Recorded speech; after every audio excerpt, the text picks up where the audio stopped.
Eu sempre recomendo, comecem, trabalhem, é muito legal, mas não esperem facilidade, porque isso não existe. Até hoje, antes da gente começar a conversa, eu estava relatando questões com o Felipe aqui, que você fala 15 anos depois, putz, 15 anos depois e tá do mesmo jeito. Eu tô aqui passando por problemas também. Super normal, isso nunca vai mudar na sua vida. Sempre você vai passar por problemas, sempre você vai passar por desafios. Só que eu vou contar meu desafio inicial. Desafio inicial.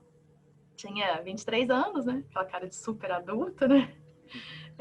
Não inspirava a menor confiança. Às vezes eu chegava no lugar, as pessoas achavam que eu era estagiária, que eu era parente. Ah, você é sobrinha do fulano? Tipo assim, não me encarava como uma profissional que estava ali. Então, eu criava coisas do tipo, eu usava óculos, colocava uma roupa mais séria para parecer adulta. À medida que eu ia fazendo os projetos, eu sempre fotografei muito, fazia o histórico do que eu estava fazendo. Então, eu botava numa pastinha um albinho, botava esse albinho debaixo do braço. Assim, não, porque eu já fiz isso, né? E é uma característica minha também. É difícil eu estar numa roda e não me perceberem.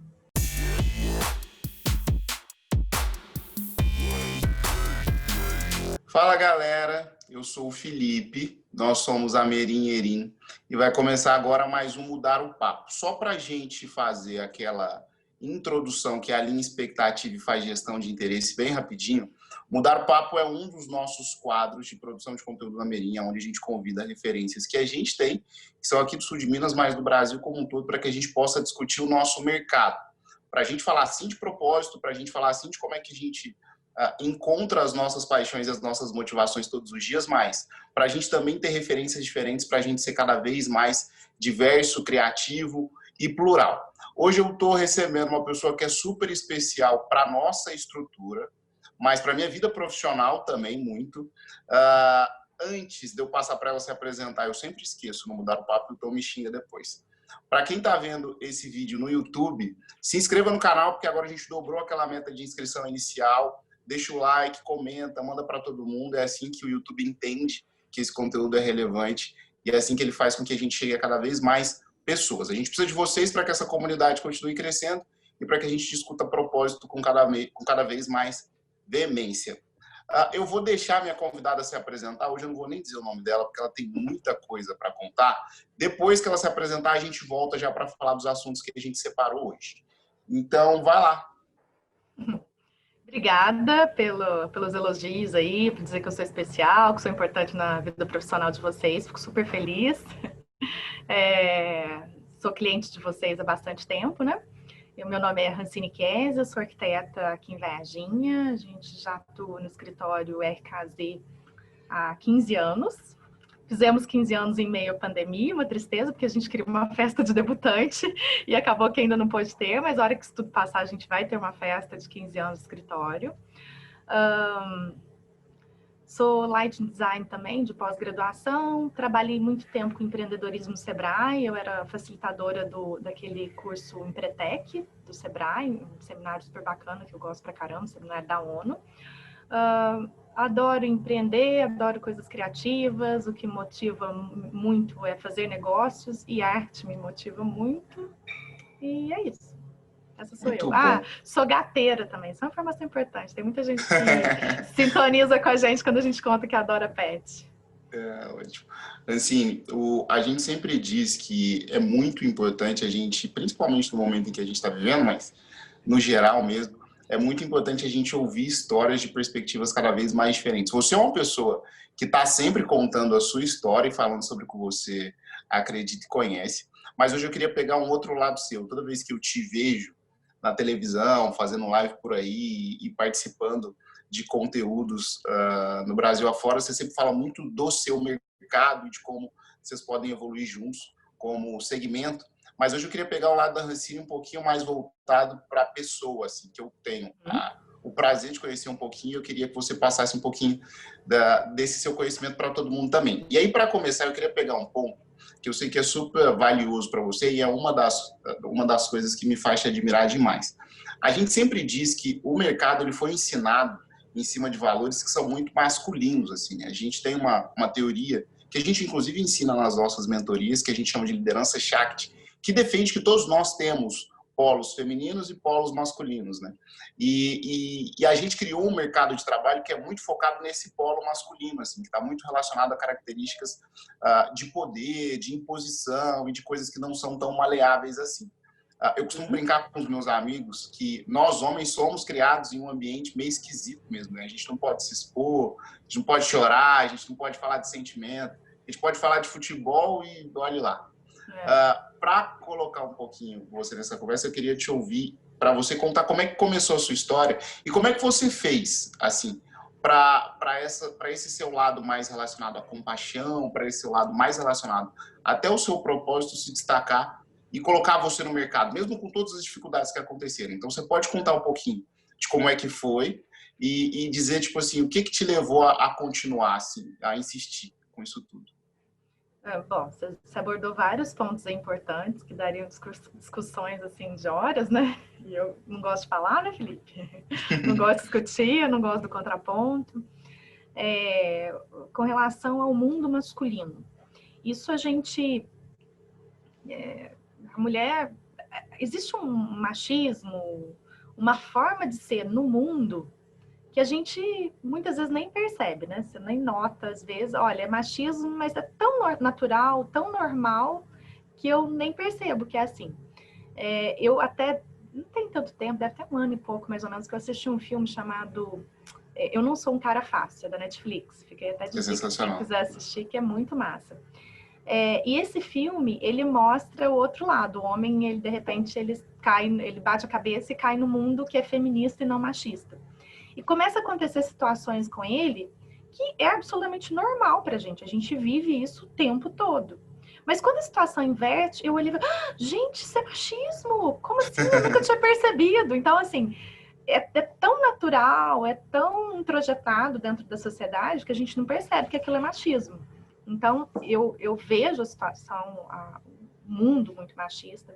Aí, depois eu vou contar um pouco mais aí da história, mas eu acredito que com a força de trabalho que eu tenho, com a garra que eu tenho, se eu fosse homem, eu estaria muito mais acima. Porque é mais fácil para o homem, é melhor para o homem. Um homem, por exemplo, normalmente são mais os homens que fazem negócio. Então, é super natural dois homens sentarem, tomarem um chopp, bater papo e falar de qualquer assunto e ficar fazendo negócio. Vai eu marcar com um cara para fazer negócio, tomar um chopp com ele. Tá saindo com cara, sabe? Então, é um mundo que não dá para... E você também não pode facilitar, porque vai facilitar para ver. Teu nome vai para a lata do lixo, ninguém te contrata, porque você não presta. Então, assim, é muito dúbio a situação, ela é tensa, ela é difícil, é muito preconceito. Homem falando com homem tem muito mais respeito. Posso dar exemplo. Já teve uma vez que eu estava numa obra, e obra sempre tem um tanto de pepino, um tanto de coisa para resolver, de repente, e é natural também, cliente às vezes dá um chilique, um outro fornecedor dá um chilique, e você tem que, ou tem duas opções, você deixa a pessoa chilicar e se pergunta, acabou? E você continua falando, ou você tem que subir também, né? Então a gente tem que dosar, e acho que isso é normal em qualquer situação, né?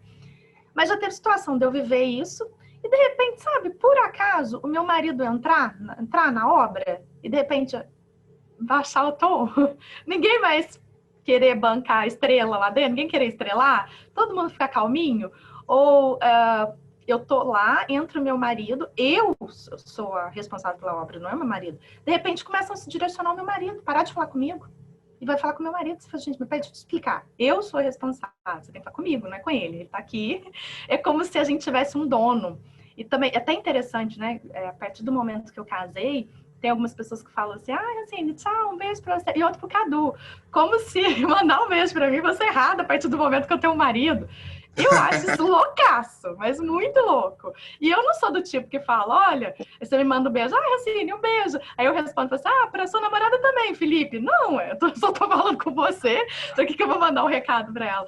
E é muito natural. As pessoas, não sei nem se elas percebem isso, mas acontece. Eu provavelmente já devo ter feito isso com você. Mas não tem problema, sabe? Porque você conhece o Cadu mais, assim, mas tem gente que às vezes nem conhece e isso acontece. E eu acho engraçado, porque até então o beijo era só pra mim. E de repente, como eu tenho um dono, esse dono vai receber também pra dizer, olha, eu respeito teu marido, tá bom? Então, é um negócio muito louco. eu acredito que o mundo está evoluindo, evoluiu muito. Quando eu vejo relatos, histórias, livros, sei lá, da década de 50, início do século, eu fico chocada e dou graças a Deus que eu nasci nessa era. Mas eu acredito que o mundo vai evoluir muito, isso vai mudar muito, a gente vai conseguir. Você acha que, tipo assim, existem teorias que dizem que se a gente não for para esse lado, assim, e aí quando eu dei o exemplo, né, de um polo masculino e um polo feminino, eu estou falando muito realmente dessa comparação, assim, de um lado a gente tem competição, porque a gente vive, né, em um cenário onde a gente quer estar a todo momento ganhando das outras pessoas, e do outro lado a gente tem a empatia, né, que é a capacidade de reconhecer o outro como um ser humano diferente e como alguém que merece respeito. E esse lado da empatia está muito mais relacionado a capacidades emocionais, assim, a sentir coisas, né, a tirar de dentro coisas. Você acha que se a gente não começar a prestar atenção nisso, a gente realmente corre risco, assim, de colocar talvez o futuro da humanidade em risco, ou eu estou viajando? Eu acho que isso daí a gente tem que trabalhar, mas se você não trabalha interno, você não vai dar certo em nada na sua vida, né? A emoção, ela é... Não vou dizer que ela... Eu acho que ela é o mais importante. Pega uma pessoa deprimida, uma pessoa triste, não adianta ela ter uma super razão, um cérebro brilhante, ela se mata, ela vai entrar em depressão. Então, eu acho que a questão emocional ela é fortíssima. Se isso daí não for resolvido uma pessoa, na humanidade, né? Seguramente nós não vamos chegar num lugar bacana. Mas eu acho que isso está acontecendo. Para e pensa, 20 anos atrás, questão de qualquer tipo de preconceito. Seja ele com mulher, seja ele com homossexual, seja ele com negro, seja ele com qualquer tipo de preconceito, índio. E como é hoje? Hoje a gente tem internet para dizer, você tem WhatsApp, rede social, que está muito mais claro. A gente vê muito facilmente o negativo, aquilo que a gente não concorda, né? Que antes a gente não tinha acesso. Mas hoje eu vejo uma conversa muito mais amigável, eu vejo uma conversa que não existia. É como eu estou falando do filme lá do Netflix, Eu Não Sou Homem Fácil. É como agora a gente percebe, agora a gente nota. Tá num trabalho inicial? Tá. Mas eu acho que a gente tende a evoluir. Eu acho que você pensar, como eu citei, 20 anos atrás, eu estava entrando na faculdade. Como o mundo mudou? Como a pessoa tem liberdade para ser o que ela é? Aí vai de tudo, vai do teu estilo de roupa, teu cabelo, tua liberdade sexual, o que você quiser, você pode ser você. Que não era comum há 20 anos atrás. Aí agora vamos falar do machismo. Não é bem assim, né? Eu não posso querer ser eu, assim, que eu posso ter problemas profissionais, né? E todo mundo, né? Ninguém pode querer ser você, assim, tão livremente. Às vezes você quer falar com uma comunidade, sei lá, o meu público, que é um público um pouco mais elitizado. Se eu começar a andar com, sei lá, uma roupa largadona, dizer que eu sou hippie, acabou, eu não vou conversar mais com esse público. Então, assim, Mas aí eu vou te fazer uma provocação, se eu puder, claro, né? Porque, exemplo, esse fato da gente não poder ser a gente, e aí uma das coisas que a gente tenta lutar e desconstruir na Merin todos os dias. Eu penso diferente da maior parte dos clientes que eu atendo, porque eu realmente tenho uma visão que vem de uma outra perspectiva de história mesmo, outra perspectiva de origem. E aí isso me faz ver o mundo de uma outra forma. Se eu, Felipe, tiver que esconder essa versão minha, será que eu não vou estar sendo incompleto e, portanto, injusto com as pessoas que estão à minha volta? Porque, tipo assim, uma visão, uma versão da Rancine, ou do Felipe, ou de qualquer que seja a pessoa, em partes, não é injusto com o mundo? Não é desperdício? É bem filosófico, Felipe. Muito filosófico. Depende. Por exemplo, eu não preciso me expor politicamente para, sei lá, para deixar, porque tá tudo dividido, né? Para deixar um lado satisfeito ou insatisfeito, só para mostrar que eu penso isso, aquilo, outro. Isso eu sei que pode atrapalhar, me atrapalhar profissionalmente. Então, não preciso me expor. Omitir essa parte da minha vida não vai fazer com que eu deprecie o outro, me deprecie. Não é bom. Concordo, confesso assim que não é legal. Né? Às vezes eu preferia poder falar. Só que, dependendo do que acontece profissionalmente, você pode sim, inviabilizar a sua carreira. Então, é tipo agir meio com o cérebro, né? Aí entra a parte de preconceito, entra a parte de machismo, entra um monte de outras partes, né? Que eu acho que a gente vai tender a melhorar. A gente vai tender É só você olhar, assiste qualquer filme da década de 50. Depois, se você quiser assistir um filme de 1800 alguma coisa, ou ler um livro, né? Então, fica muito nítido como é que era o preconceito, como é que era o ritmo da sociedade. A nossa sociedade realmente evoluiu, e eu acho que é difícil evoluir, né? É difícil você ter um nível de Não, também acho que não conhecimento e retrocede. retroagir. O que eu vejo atualmente, né? A gente está com várias diferenças aí, e essas diferenças, como a gente tem acesso à informação, e todo mundo pode falar, porque hoje a gente tem canais livres de comunicação, que são as redes sociais, então nos aproxima dos divergentes, que antes a gente não tinha muito essa possibilidade, né? A gente às vezes estava com os amigos que pensavam muito parecidos com a gente, hoje a gente vê muito mais isso. Mas eu acho que a sociedade tende a ser cada vez mais livre. Tipo assim, você conversa com uma criança, um adolescente de 15 anos. Olha o que eles pensam diferente. sobre tudo. Então, nós já estamos dando uma... Você tem 25, né, Felipe? 25. Quer dizer, você já está 10 anos à frente, você já não tem nada a ver com os meninos de 15 anos. E eu, que tenho mais de 20 à frente, em 24 anos à frente dos de 15, tipo assim, eu não penso como eles e não entendo com facilidade coisas que para mim são super preconceito. E você vai ter estilo de roupa, estilo de música que ouvem, para e pensa, por exemplo, os funks que são cantados, tem funk que eu fico com vergonha, e para eles é absolutamente natural.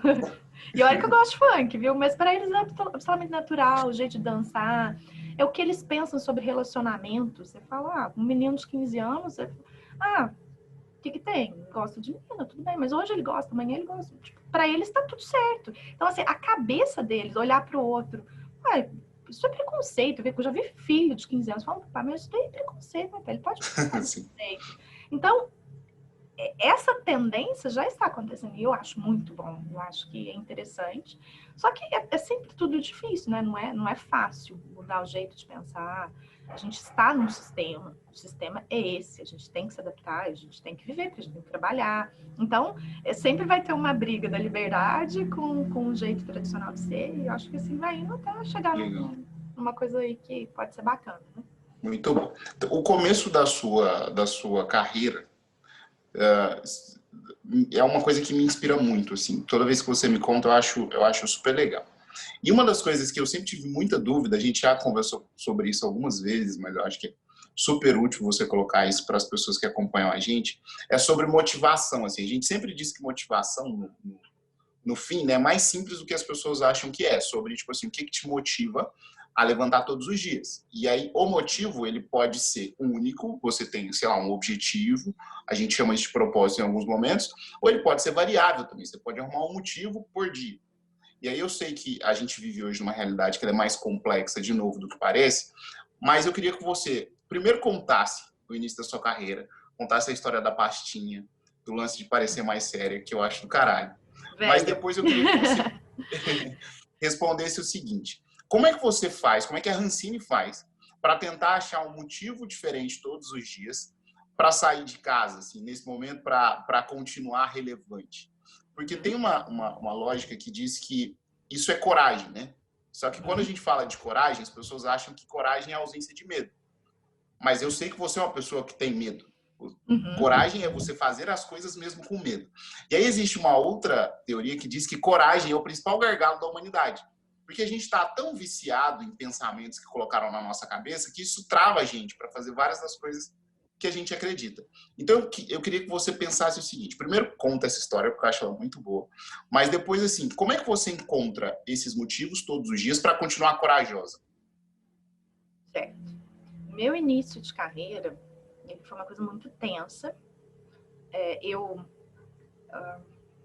me formo em 2004, março de 2004 foi minha formatura. Quer dizer, encerro minha faculdade em 2003, março de 2004 foi minha formatura. Em julho de 2004, meu pai falece. Então, foi um caos. Eu tinha 23 anos, 23 anos, e de repente a pessoa mais importante da minha vida. Tem várias conotações que a gente nem precisa abordar aqui. Eu era muito ligada à religiosidade, à igreja. Então, a relação que a gente tem com o pai, Deus. Então, é tudo muito desconstruído. Então, morre a pessoa mais importante da minha vida, minha referência de bem e mal. A gente era muito parecido. A minha vida, ela foi desconstruída. Ela foi assim, chegou no no pior estágio, assim, eu entrei em depressão mesmo, precisei tomar remédio, foi uma coisa bem complicada. E bem no início da minha vida profissional. Quando meu pai falece, a última conversa que eu tive com ele foi, pai, não precisa se preocupar mais comigo. Ele estava na Beneficência Portuguesa lá em São Paulo, já para fazer cirurgia, no qual ele faleceu. Falei, pai, não precisa se preocupar comigo, não. Agora eu tenho 2 empregos, eu ganhava meio salário em cada um, já posso me sustentar, fica tranquilo aí. Então, ele morre com a minha última fala assim, pai, eu já dei conta da minha vida, pode morrer tranquilo, né? E isso foi duríssimo, só que eu não conseguia, eu morava em Alfenas, que eu estudei lá, ia seguir em Alfenas, isso eu não consegui seguir com os 2 empregos, porque eu fiquei muito mal, comecei a atrasar para chegar no trabalho, acabei sendo demitida de um, volto para Varginha, e quando eu volto tão mal, tão ruim, com desejo, tipo, eu desejava morrer todos os dias. E fala, putz, não faz o menor sentido essa vida. Então, assim, minha vida é meio como fênix, sempre. Você me conhece, acho que você sabe disso, né, Felipe? Porque às vezes eu tô, tipo, tá tudo acabado, nossa, tá péssimo isso, de repente eu surjo com uma ideia, e renasço de novo. É sempre assim o meu processo, né? Então, isso aí vai fazer parte do que eu vou falar sobre motivação. E a hora que eu me deparo aqui em Varginha, com a minha família, todo mundo muito mal, todo mundo muito triste, eu me dei um prazo. Isso eu retornei em início de outubro. Falei, olha, até o último dia de dezembro eu vou sofrer, eu vou chorar, eu vou fazer o que for. Primeiro dia útil de janeiro, eu estou procurando um lugar para eu começar a trabalhar. E no caso, eu queria montar um escritório. Vou encontrar uma sala, vou mobiliar essa sala e vou abrir o escritório. E eu tinha muita dúvida, porque até então eu tinha trabalhado no emprego que eu tinha sido demitida, tinha um outro que era meio mais ou menos. Eu tinha feito 3 estágios, um na própria faculdade, outro no escritório de arquitetura. Eu nem sabia se eu gostava de trabalhar, se eu sabia trabalhar, se era isso que eu ia fazer. Porque a realidade, quando eu entrei na faculdade numa realidade que era, no Brasil não se constrói, é crise constante, o que a gente conhecia era engenheiros e arquitetos que eram dependentes ou do seu marido ou da sua esposa, porque era uma profissão que não dava dinheiro, o Brasil não investia em construção, e de repente eu saio da faculdade com o negócio decolando, né? Então, eu entrei na faculdade achando que eu estava falando pela arte, que aquilo nunca dá em nada, que eu ia fazer trabalho social, e eu saí com o negócio decolando, então quando eu monto o escritório, eu já tinha 3 projetos em andamento. Então, isso também me motivou. Tinha uma igreja que eu estava fazendo 3 pontas, a reforma da casa da minha mãe e 2 quartos de adolescentes. Então, aquilo eu já saí, eu já montei o escritório tendo esses projetos, logo apareceu um outro projeto que foi o primeiro que ficou pronto, que foi o Forno Pizzaria, que eu tenho o maior orgulho desse projeto, que até hoje ele é um lugar legal, e ele já tem 15 anos de história. E esse começo de trabalhar, né, eu fui até, nossa, será que é isso que eu quero? E tava mal ainda, né, tinha 7 meses que meu pai tinha falecido, mas mesmo assim eu seguia, eu estava tentando. E o que me mudou muito, tipo assim, eu saí do desejo da morte para o desejo de, nossa, eu quero fazer uma coisa que faça sentido, eu quero impactar o mundo, eu quero ser alguém importante, eu quero que as pessoas conheçam o trabalho, me ouçam. Eu fiz todo esse processo, né? Até antes meu pai faleceu, eu já fazia terapia, coisa que eu amo. No ano que vem vai fazer 20 anos que eu faço terapia, eu acho uma coisa assim sensacional para a vida da gente. E esse processo eu passei junto com um terapeuta também, me ajudando, me guiando. E era um desejo de morte muito grande, mas ao mesmo tempo sabia, ela sempre me falava, não, você não quer morrer, olha a sua cara, você quer viver. E eu precisava entender um pouco mais de coisa, entender que a morte podia não ser uma coisa que eu queria, porque eu não sabia que jeito que era lá, eu simplesmente queria deixar de existir. Morrer não necessariamente deixar de existir. E eu assisti um documentário, que foi até uma amiga do coral, eu tentei tudo, eu entrei no teatro, no coral, no saxofone, sem imaginar, eu entrei para poder me recuperar, para poder ficar bem. E essa minha amiga me passou um documentário que chama Quem Somos Nós, também indico, tem no YouTube, e ele fala um pouco da gente, enquanto ser humano, o que a gente conecta de energia, sobre física quântica. E ele falava como as moléculas, por exemplo, de água se comportavam. Ele botava lá uma molécula de água no microscópio e falava para essa molécula, olha, você é muito ruim, você não serve para nada, você é uma bosta. Pode falar. Pode, claro que pode. Você é isso. Aí as moléculas de água ficavam pontudas, ficava aquela coisa tudo esquisita, assim, tudo remexendo estranho. E fez a mesma experiência falando para água, você é muito importante pra gente. tipo, tem um carinho imenso por você, porque sem você a gente não viveria bem. Aí as moléculas ficam assim.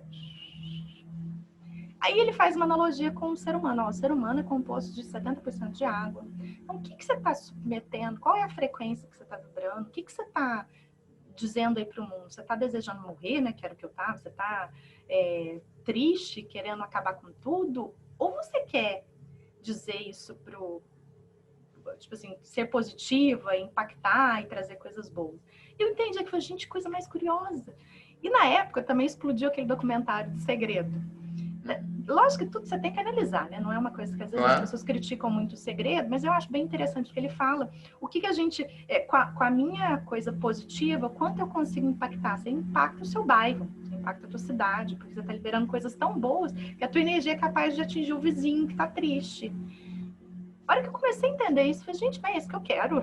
Eu acho que eu não quero vibrar nada negativo, não. A partir daí, que eu acredito que deva ter sido assim lá para próximo a 1 ano que meu pai tinha falecido, aí a minha vida mudou. Eu dei sentido para ela e tudo que eu olhava, aquilo que eu estava começando a construir no escritório, eu tinha um foco, eu sabia para onde eu ia. Então, isso me motivava todos os dias. Eu quero impactar as pessoas, eu quero fazer um trabalho que seja relevante, eu quero que as pessoas vejam o que eu estou falando, quem eu sou, sei lá, dê crédito para as coisas que eu também acredito.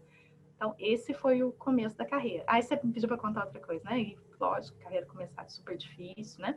Eu sempre recomendo, comecem, trabalhem, é muito legal, mas não esperem facilidade, porque isso não existe. Até hoje, antes da gente começar a conversa, eu estava relatando questões com o Felipe aqui, que você fala 15 anos depois, putz, 15 anos depois e tá do mesmo jeito. Eu tô aqui passando por problemas também. Super normal, isso nunca vai mudar na sua vida. Sempre você vai passar por problemas, sempre você vai passar por desafios. Só que eu vou contar meu desafio inicial. Desafio inicial. Tinha 23 anos, né? Aquela cara de super adulta, né? Não inspirava a menor confiança. Às vezes eu chegava no lugar, as pessoas achavam que eu era estagiária, que eu era parente. Ah, você é sobrinha do fulano? Tipo assim, não me encarava como uma profissional que estava ali. Então, eu criava coisas do tipo, eu usava óculos, colocava uma roupa mais séria para parecer adulta. À medida que eu ia fazendo os projetos, eu sempre fotografei muito, fazia o histórico do que eu estava fazendo. Então, eu botava numa pastinha, um albinho, botava esse albinho debaixo do braço. Assim, não, porque eu já fiz isso, né? E é uma característica minha também. É difícil eu estar numa roda e não me perceberem. Porque eu não sou do tipo que fala de mansinho, eu sou meio bruta, assim, né? Então, eu já chego, eu começo a falar, então as pessoas me dão ouvido, porque eu falo de um jeito que eu falo... Não é que eu falo para ser vista, é jeito meu, né? Então, qualquer lugar, a gente vai falando de qualquer coisa, eu vou me comportar assim. O que pode ser bom ou ruim, depende. Às vezes eu sou um pouco impositiva com algumas coisas. Mas isso também me ajudava. Então, era uma coisa que eu conseguia chegar dizendo o que eu pensava. Foi engraçado, mas semana passada eu encontrei com um cliente de 13 anos atrás.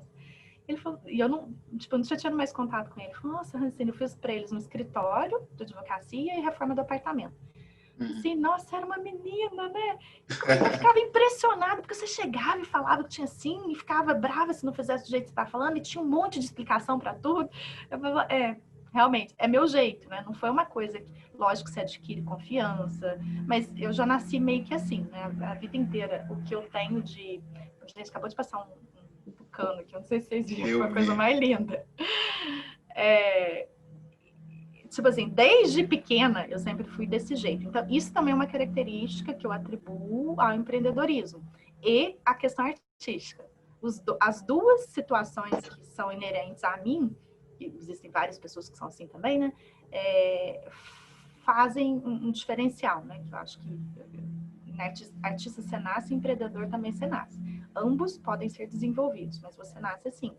Então, essa coisa me faz ter essa coisa de, nossa, eu vou conseguir, vou ter 1000 argumentos.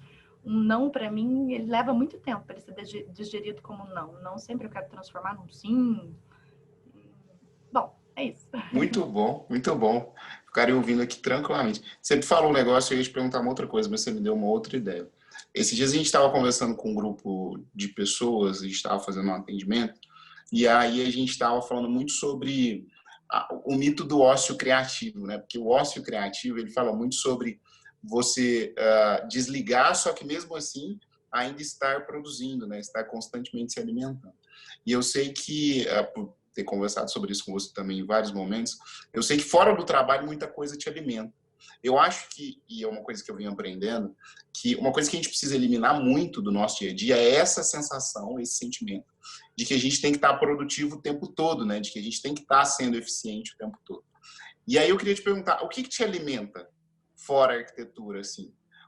Qual que é o lugar que você vai e que te deixa renovada para que você continue de novo corajosa? Fazer brincadeiras aqui. Eu ligo a televisão e assisto um programa de reformas. Ou uma mostra de arquitetura. Sei lá, ouço um podcast de arquitetura. Não. Eu não vejo um programa de decoração, não sei, para poder me inspirar para fazer uma coisa para mim profissionalmente. Não ouço um podcast sobre arquitetura, não sei que eu preciso estudar sobre arquitetura. Eu não faço nada ligado à área se eu quiser me inspirar, porque isso é trabalho. E o trabalho, por mais que ele seja prazeroso e gostoso, é uma coisa que vai envolver uma aura de, tem problemas, tem não sei o quê, sei lá, tem milhões de problemas. Sei lá, é o fornecedor que não entregou no prazo, o cliente cobrava comigo, é o concorrente que fez um preço muito barato, eu não consegui concorrer. O Tom tem uma frase que ele diz assim, faça o que você ama e você vai amar uma coisa a menos. Tipo isso. Não que eu não ame arquitetura, eu amo. Arquitetura e design é uma coisa que me motiva, é uma coisa super bacana. Mas quando você vai buscar inspiração, quando eu vou buscar inspiração, eu dificilmente vou buscar isso como se fosse o que eu busco no meu trabalho. Eu vou fazer um projeto, aí eu sou um restaurante, aí eu vou buscar restaurantes, vou visitar restaurantes e vou produzir aquele restaurante. Mas agora, se isso for para o meu ócio criativo, e o ócio criativo eu acho ele interessantíssimo, o que eu uso para ter esse ócio criativo normalmente é viagem. Então, o que significa que nessa pandemia eu estou penando, está muito difícil a minha vida nesse quesito. Porque a hora que você viaja, principalmente, no meu caso, se eu desconectar do celular, eu gosto muito de... Nas últimas viagens que eu fiz, eu acabei não fazendo isso, acabei comprando plano de celular que funcionava fora. Porque também é muito chique, você diz, alô, oi, tudo bem? Desculpa, eu não posso falar agora que eu tô em Milão. Às vezes a gente gosta dessa brincadeirinha, mas não Vou por chegar isso, lá, né? Vou chegar lá. Mas não por isso, mas o que eu gosto é de não ter nada de internet. É você chegar no lugar e simplesmente desconectar. O telefone pode tocar, as pessoas estão sabendo que você está viajando, está avisado que você está viajando, não vai responder, não vai retornar. Aí, eventualmente, que você entra num lugar que tem Wi-Fi, você pega para poder fazer um postzinho. Agora é mais... Antes a gente postava eventualmente, né? Hoje tem que ter o dia a dia, tem que ter story, né? Na época não tinha nada disso. Então, ficava uma viagem muito mais fácil para você desconectar. Aí ali, eu tenho total contato com a arquitetura, que é maravilhoso, mas é um contato que me inspira, não um contato que vai me pesar. Às vezes, várias vezes eu fiz isso. Às vezes eu vou para um lugar e eu também não detesto ficar com milhões de compromissos. O que você vai fazer hoje? Hoje eu vou em 5 museus, vou conhecer tal café, depois eu vou... Não, eu faço 3 coisas no máximo no dia.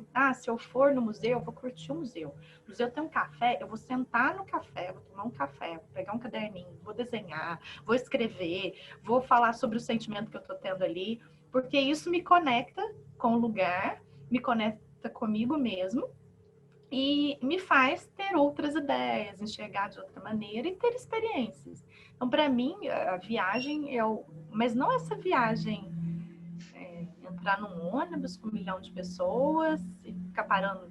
Eu tô falando ônibus, tipo essas excursões, sabe? Você desce, faz foto, desce, faz foto. Não tô falando disso, não. Tô falando de uma viagem onde você se conecta com você mesmo e com o que você tá vendo ali, né? Experimentando o que você tá vendo ali. Esse Muito é o meu bom. principal. A natureza também, viu? Só para complementar aí, pôr do sol, mato. Nossa, isso me recarrega. Sensacional. Pra gente continuar. A gente sempre diz que, tipo assim, a gente repete muito essa palavra, primeiro porque eu acho, de verdade, que é uma das coisas que a gente deixou um pouco de lado no meio desse barulho mental que eu citei, e depois porque ela é estratégica também quando a gente fala de ser relevante no mundo atual, que é propósito. Assim. Por que a gente faz o que a gente faz todos os dias?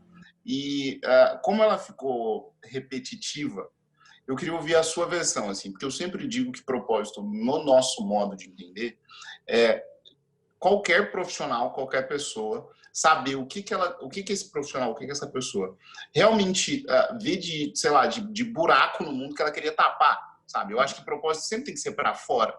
Eu acho que propósito que é para dentro é igual, tipo, a provocação que eu fiz no início, assim. É meio que um desperdício. Mas eu queria saber de você. O que é propósito para a Rancine e como é que você coloca isso no seu dia a dia? Ó, eu vou falar por mim. Quando eu comecei a trabalhar, não sabia o que era o meu propósito, né? Eu sabia que eu queria me destacar, eu tinha as pessoas que para mim eram referência de arquitetura na cidade, eu olhava e falava, é para lá. Eu ainda não concordo com ela, eu ainda não sou tão boa quanto ela, mas é você. Então, eu sempre encarava dessa maneira e eu vou até falar uma outra coisa. Como eu entrei na faculdade muito ligada à igreja, a igreja faz muita obra social e eu sempre fui envolvida com isso. Passei a faculdade inteira cuidando de pré-adolescente, gente carente, situação de risco, crianças. Sempre gostei muito disso. Entrei na faculdade achando que era uma profissão que nunca ia me dar dinheiro, que eu ia fazer coisa social, que eu ia fazer prédio público, eu ia fazer isso. Eu sempre tive essa questão de achar que o social é que ia fazer parte da minha vida. O social que ia fazer sentido para tudo que eu tava. Era o que eu vivia, né? Até os 23 anos era o que eu vivia. E eu lembro a primeira vez que eu fui numa casa cor. Você já foi em casa cor, Felipe? Não. Casa cor é uma amostra de arquitetura que normalmente eles vão fazer ou num prédio, numa casa, em algum lugar, onde eles decoram inteiro, impecavelmente. A coisa mais linda do universo. Aquilo dura 1 mês e meio, 2. Depois eles quebram tudo, jogam tudo fora, o vento, sei lá o que faz com aquilo. A primeira vez que eu fui, eu tinha 19 anos, eu olhava e falei assim, o que é isso? Esse negócio vai ser desmanchado. As pessoas vão jogar isso tudo fora. Meu Deus, que absurdo! Eu odiei a primeira casa cor que eu fui. Então, assim, vinha trabalhando pelo social, entendo como fútil essa coisa do interior, o gasto excessivo de dinheiro numa construção, e de repente eu caio no mercado, meu pai morre, se vira, você precisa se sustentar, não tem mais ninguém por você, e começo a trabalhar, e o que eu tenho para trabalhar são, teoricamente, aquelas pessoas que eu olhava para elas e falava, putz, isso é perua, isso eu não concordo com esse estilo de vida. E à medida que eu começo a entender um pouco dessas pessoas que eram fúteis para mim, e falo, gente, tem uma vida lá dentro, tem uma coisa que é importante para elas. Elas têm um sonho, elas têm um interesse na vida, elas pensam isso. A hora que eu começo a entender isso, eu começo a pensar assim, eu posso fazer uma coisa que faça sentido, não só para mim, mas para o outro. Não era meu sonho trabalhar com isso inicialmente. Depois eu entendi a importância disso e o que eu poderia conquistar e conhecer e crescer com isso. E eu comecei a entender a realidade dessas pessoas que eu estava trabalhando, que era completamente diferente do que eu esperava. O propósito, ele vem construído a partir dessas vivências. Eu não queria o que eu queria, pelo contrário, se perguntasse para mim assim que eu formei o que eu queria, seguramente não é o que eu faço hoje. Eu falei para vocês, eu ia estar fazendo coisa social. Mas, a partir do momento que eu entendi, eu preciso me sustentar, e com essas pessoas que eu vou trabalhar, eu brinco que eu encontrei a essência da perua, né? Encontrei a essência daquelas pessoas que eu julgava que eram fúteis. E encontrando essa essência, eu fui traçando o que eu queria para mim, enquanto profissional, para as pessoas que trabalhavam comigo e para as pessoas que eu atendi enquanto clientes, né? Aí isso foi construído, eu acho que com uns 10 anos de profissão, eu entendi. Quando eu fiz 10 anos, a gente fez uma festa super bacana no escritório, antigamente era Rancine Kese Arquiteta, eu mudei para Rancine Kese Arquitetura, demonstrando a questão de ser uma equipe, eu não estou trabalhando sozinha, vejam, isso aqui é tudo construído em equipe. E ali eu entendi, aqui eu vim. Eu me lembro que foi um momento assim, foi o momento mais incrível da minha vida, essa festa de 10 anos. Foi o ápice de felicidade que eu já vivi na minha vida. Onde eu olhei para trás e vi, putz, eu tinha 22 anos quando eu comecei isso aqui. E com 22 anos eu não tinha a menor ideia que isso ia virar. E eu fiz um evento. E quando eu preparei o evento, eu falava, gente, será que vai todo mundo? Ai, meu Deus. E meu espaço era meio restrito, mas eu falei, ai, vai que dá 50 pessoas. Deu acho que 180 pessoas. Então foi assim, um negócio absurdo, não cabia gente, tava saindo gente pela culatra. Foi uma festa linda. E cheio de gente assim, importante na cidade, cheio de gente que eu falava, gente, como é que eu trouxe essa pessoa para esse evento? Então foi um negócio assim, super legal. E eu tive a oportunidade, eu precisei fazer isso, porque eu tinha uma apresentação que rolava os trabalhos, eu precisei visitar o passado. Eu precisei entender tudo que eu fiz, projeto a projeto, cliente a cliente. Aí ali eu entendi o que eu era, ali eu entendi a que eu vim. Então foi nesse momento. E eu sabia também que esse escritório ia mudar de nome de novo, que ele provavelmente deveria deixar de ter o meu nome para ser um nome um pouco mais genérico, que a equipe se integrasse mais a esse nome do escritório.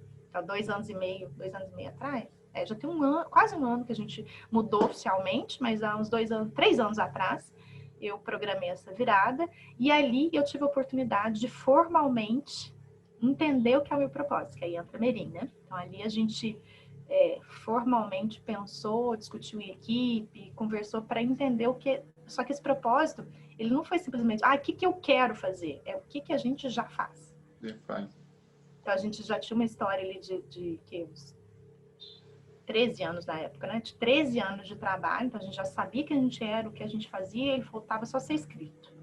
Aí ele foi escrito. Muito bom, muito bom. Tá respondido?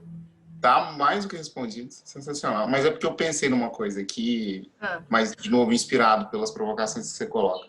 Por último, infelizmente, porque eu ficaria te ouvindo tranquilamente aqui, mas eu queria saber o seguinte, a nossa função, né, o nosso trabalho com você, óbvio que envolve dia a dia, envolve rotina, mas a gente costuma dizer que ele é mostrar que esse propósito ele sempre fez a diferença na vida de pessoas que talvez você nem se tocasse. Ele sempre foi mais representativo do que ele parecia. Quando a gente diz que a missão da Merim é fazer do capitalismo uma fonte de inclusão, fazer com que o capitalismo seja mais diverso, mais sustentável, não quer dizer que a gente vai transformar o sistema, mas quer dizer que a gente pode mudar um pouquinho aqui, um pouquinho ali, e no final isso virar meio que um efeito borboleta. E é mais ou menos o que a gente tenta mostrar para as empresas e para as pessoas que têm contato com a gente. E eu queria saber de você, como é que o propósito do RKZ, mas o propósito da Rancine mesmo, se transforma, tipo assim, nessa manifestação diária? E como é que você tenta impactar pessoas e transformar realidades por meio dele? Você tá com meu propósito aí? Porra. Se você tá com meu propósito, passa aí.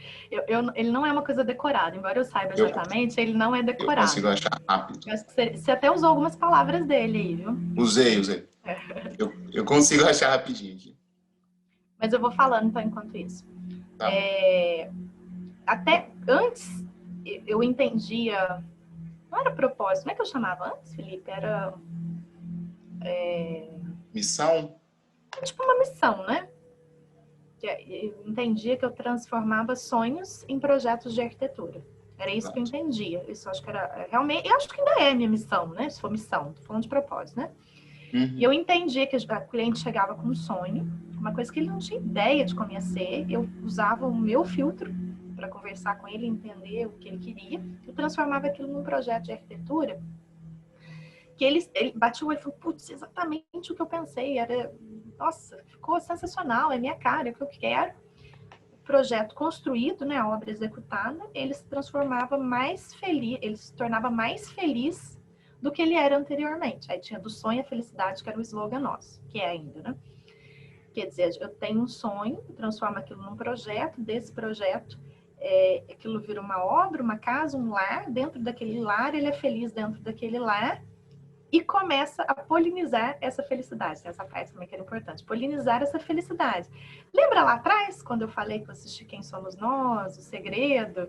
A polinização, para mim, tem a ver com isso. É a frequência que você vai vibrar, né?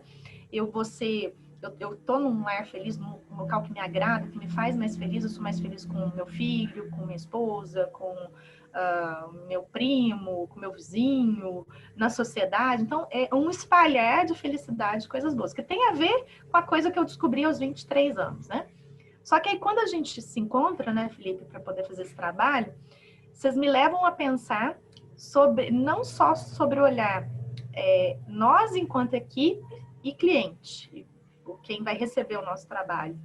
Você me leva a entender que isso não tem a ver só com esses 2 pontos, tem a ver com esses 2 pontos, mas tem a ver com a equipe inteira e tem a ver com quem executa os nossos trabalhos, os nossos fornecedores. Então, todos os stakeholders trabalhando na mesma frequência, com o mesmo intuito do que a gente trabalha. Aí sim a gente tem um propósito que você vai ler pra gente, né? Tá fácil aí? Que é promover transformação e felicidade inspirados na essência e nos sonhos das pessoas. Então, quer dizer, a gente entende o que é essência, o que é o sonho da pessoa e promove essa transformação para gerar felicidade. Aí, vou falar talvez o mais em pensar. Quantos fornecedores que eu tenho, que de tanto a gente especificar o material, levar o cliente até ele, eu impactei na vida dessa pessoa. Financeiramente, o cara tá mais rico agora, o cara tá fazendo mais negócio, outras pessoas estão recebendo o produto dele, ele tá valorizado, ele tá feliz. Os nossos, as pessoas que trabalham na equipe. Nossa, você conhece a equipe muito bem, né? Todas elas saíram melhores do RKZ do que quando elas entraram, independentemente de fase. Sim, e os que estão lá, o quanto eles querem construir juntos, se amanhã ou depois quiser sair, e tipo assim, aquilo foi importante para a equipe RKZ, o quanto se transformou, o quanto me transformou, o quanto transformou o processo. Nos últimos, acho que 1 ano e meio, mais ou menos, ou 2 anos, a gente fez transformações de escritórios incríveis, que eu não faria nunca sozinha. Isso é mérito de uma equipe toda que se transformou junto. Então, a pessoa tem um sonho de ser um profissional, de fazer alguma coisa que é relevante, então ela chega ali com aquele sonho, tem a essência dela, porque muito da personalidade da pessoa é exposta no trabalho, e a gente transforma esse sonho dela, ela vai levá-la para o lugar profissional onde ela quer estar. Então isso é muito bacana, transformou a equipe. E o cliente, que é o mais elementar que eu já falei antes, que a gente tinha muita clareza do cliente, mas não tinha tanta clareza do restante, né? Então, eu acho E aí você acha que, tipo assim, é uma reflexão que eu venho fazendo, que eu acho que ela ficou bonita primeiro, mas depois eu acho que ela é real mesmo. Quando você transforma um ambiente, uma casa, um escritório, que seja, você está transformando e impactando o mundo daquela pessoa, né? Ela se expressa por meio daquilo. Uhum, com certeza. Na realidade, o impacto... Vou falar por mim, né? Vou dar uma experiência minha aqui. Eu sempre morei em apartamento alugado, casa alugada. Antes com os meus pais, não, né? Mas depois, quando eu fiquei adulta, fui morar sozinha, eu sempre morei em coisas alugadas. Eu lembro que meu sonho era ter uma pia de granito. Então, quantas pias de granito eu projetei? E a minha pia... Desculpa te interromper. Esses dias eu vi um meme de uma menina, eu esqueci o nome dela, mas é sensacional, que perguntam para ela naquela caixinha de pergunta do Instagram qual era o sonho dela. Aí ela falou que o sonho dela era ter cabelo comprido e ter uma banheira. É tipo isso. Tinha esse sonho também. Que bobagem esse sonho de ter uma banheira, viu? Moro 4 anos na casa, usei 5 vezes. Então, quer dizer, não valeu a pena. Ela só ocupa um espaço no meu banheiro, que meu banheiro podia ter sido mais amplo. Não, mas eu tenho uma banheira. Entendeu? Então, mas eu tinha um sonho só de ter uma pia de granito na cozinha, sabe? Porque minhas pias eram de inox, não achava que era uma pia bacana. Mas não é para falar da pia, não. A arquitetura que eu propus da minha casa, o jeito que é a minha casa, o quanto isso me faz uma outra pessoa. Agora, do ponto de vista profissional, né? Por exemplo, eu não tinha pia de granito. Hoje eu posso falar claramente que aquele granito específico não é tão bom para pia, porque ele pode manchar, pode acontecer isso, porque eu tenho experiência com a pia de granito, né? Assoleiro, não sei o quê. Profissionalmente eu consigo dizer sobre vários acabamentos e vários produtos que eu especifico por conta de vivenciar neles, estar vivendo dentro deles. Agora, do ponto de vista casa, minha casa é um prazer. Eu amo estar aqui. É uma coisa agradável. As pessoas que vêm amam, as pessoas que vêm não querem ir embora. Gostei muito quando eu fui, as 2 vezes. Que bom. 2 só? Tem que voltar, foram 2. Mas as pessoas normalmente não querem ir embora, querem ficar. Então, assim, a casa transforma. Eu recebia muito menos antes, quando eu não tinha essa casa dessa forma. Então, hoje eu recebo muito mais. Meu prazer de estar em casa. Às vezes, me convidam para ir em tal lugar, um restaurante, não sei o que. Não, eu queria ficar em casa, é tão bom aqui. Porque tem tudo que me agrega, que me faz feliz aqui dentro. Então, isso eu estou falando da minha experiência. Mas no cliente, a gente fez um sonho, a gente fez esse mesmo processo. Então, a gente impacta.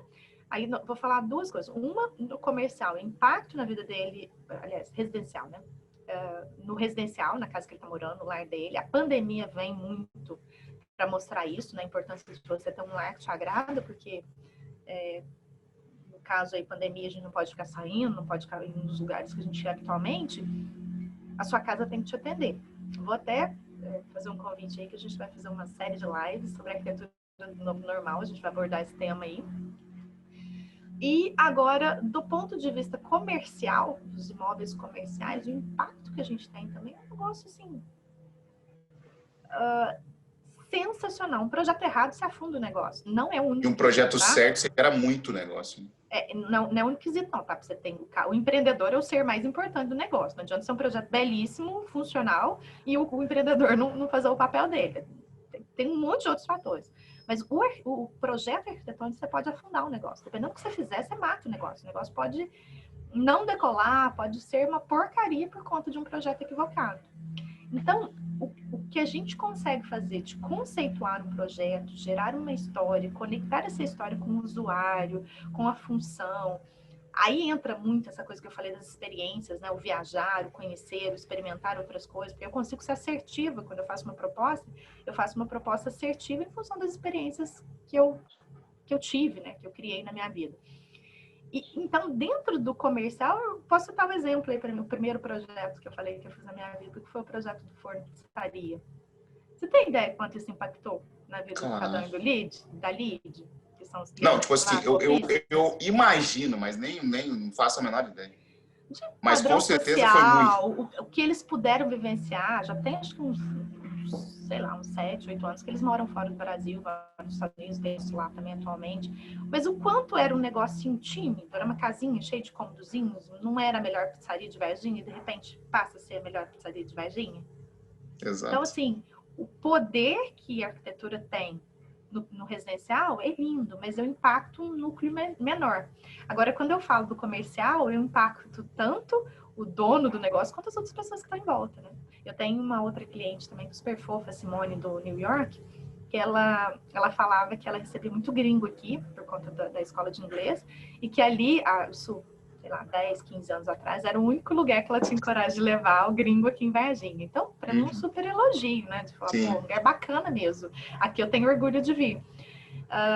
Então, esse tipo de relato, esse tipo de situação que acontece na vida empresarial da pessoa ligada à arquitetura, que aí você falou da motivação, né? Que me motiva. Quanta chapuletadas a gente leva na cabeça, quanta coisa ruim a gente vê até hoje, né? Até tipo, o tempo todo. Mas isso é que me faz saber o que é possível fazer, o desafio, ter uma coisa que impacta o outro. Isso é o que me dá coragem para sair da cama e trabalhar. Muito bom. Assim, eu costumo falar para as pessoas que eu sou seu amigo porque eu sou muito seu fã, de verdade mesmo. Parabéns por essa história toda. Também sou sua fã, tá? A gente o nosso sentimento é, como é que chama quando vai recíproco. E volta? Recíproco, exato. Obrigado pelo teu tempo, eu sei que é super valioso. Os contatos da Rancine vão estar na descrição do vídeo. Como ela disse, ela produz muito conteúdo para que as pessoas possam se sentir melhor nos seus ambientes, então acompanhem, porque é super legal. De novo, muito obrigado por assistirem esse conteúdo junto com a gente e até a próxima. Obrigada, gente. Obrigada pelo convite. Beijo.